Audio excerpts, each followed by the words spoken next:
आपने देखा है ना उन्हें, चौड़ा माथा, गहरी आंखें, लंबा कद और वो मुस्कान।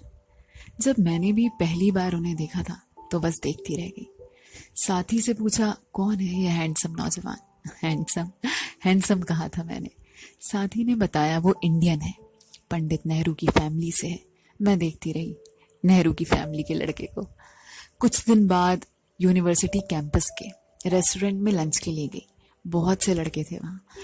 मैंने दूर एक खाली टेबल ले ली, वो भी उन दूसरे लोगों के साथ थे। मुझे लगा कि वो मुझे देख रहे हैं।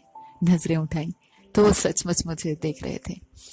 क्षण भर को नजरें मिली और दोनों सकपका गए। निगाहें हटा ली मगर दिल जोरों से धड़कता रहा।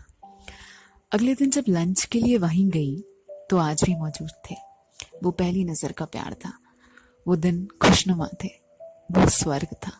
हम साथ घूमते, नदियों के किनारे, कार में दूर ड्राइव के लिए निकलते, हाथों में हाथ लिए सड़कों पर घूमना, फिल्में देखना।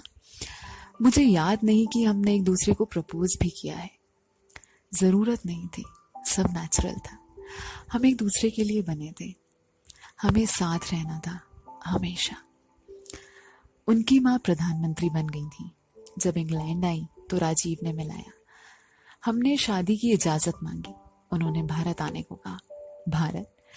ये दुनिया के जिस कोने में हो, राजीव के साथ कहीं भी रह सकती हूँ। तो आ गई। गुलाबी साड़ी खादी की, जिसे नेहरू जी ने बुना था, जिसे इंदिरा जी ने अपनी शादी में पहना था, उसे पहनकर इस परिवार की हो गई। मेरी मांग में रंग भरा, सिंदूर कहते हैं उसे। मैं राजीव की हुई, राजीव मेरे, और मैं यहीं की हो गई। दिन पंख लगाकर उड़ गए। राजीव के भाई नहीं रहे। इंदिरा जी को सहारा चाहिए था। राजीव राजनीति में जाने लगे।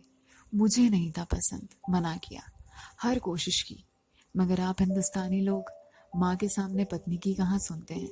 वो गए, और जब गए तो बट गए। उनमें मेरा हिस्सा घट गया। फिर एक दिन इंदिरा जी बाहर निकली तो गोलियों की आवाज आई। दौड़कर देखा तो खून से लथपथ। आप लोगों ने छलनी कर दिया था। उन्हें उठाया, अस्पताल दौड़ी। उन खून से मेरे कपड़े भीगते रहे, मेरी बाहों में दम तोड़ा। आपने कभी इतने करीब से मौत देखी है? उस दिन मेरे घर के एक नहीं, दो सदस्य घट गए। राजीव पूरी तरह देश के हो गए। मैंने सहा, हंसा, साथ निभाया। जो मेरा था, सिर्फ मेरा, उसे देश में बांटा, और क्या मिला? एक दिन उनकी भी लाश लौटी, कपड़े से ढका चेहरा, एक हंसते गुलाबी चेहरे को लोथड़ा बनाकर लौटा दिया आप सबने। उनका आखिरी चेहरा मैं भूल जाना चाहती हूँ। उस रेस्टोरेंट में पहली बार की मुलाकात की वो निगाहें, वो शामें, वो मुस्कान, बस यही याद रखना चाहती हूँ। इस देश में जितना वक्त राजीव के साथ गुजारा है, उससे ज्यादा राजीव के बगैर गुजार चुकी हूँ। मशीन की तरह जिम्मेदारी निभाई है। जब तक शक्ति थी, उनकी विरासत को बिखरने से रोका। इस देश को समृद्धि के सबसे गौरवशाली लम्हे दिए।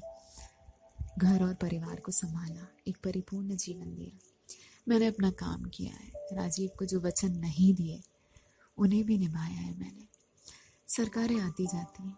आपको लगता है कि अब इन हार जीत का मुझ पर फर्क पड़ता है? आपकी गालियां, विदेशी होने की तोहमत, बार बाला, जर्सी गाय, विधवा, स्मगलर, जासूस, इनका मुझे दुख होता है। किसी टीवी चैनल पर दी जा रही गालियों का दुख होता है? ट्विटर और फेसबुक पर अनर्गल ट्रेंड का दुख होता है? नहीं, तरस जरूर आता है। याद रखिए, जिससे प्रेम किया हो उसकी लाश देखकर जो दुख होता है, इसके बाद दुख नहीं होता, मन पत्थर हो जाता है। मगर आपको मुझसे नफरत है, बेशक कीजिए, मैं आज ही लौट जाऊंगी। बस राजीव लौटा दीजिए। और अगर नहीं लौटा सकते तो शांति से राजीव के आसपास यहीं कहीं किसी मिट्टी में मिल जाने दीजिए। इस देश की बहू को इतना तो हक मिलना चाहिए शायद।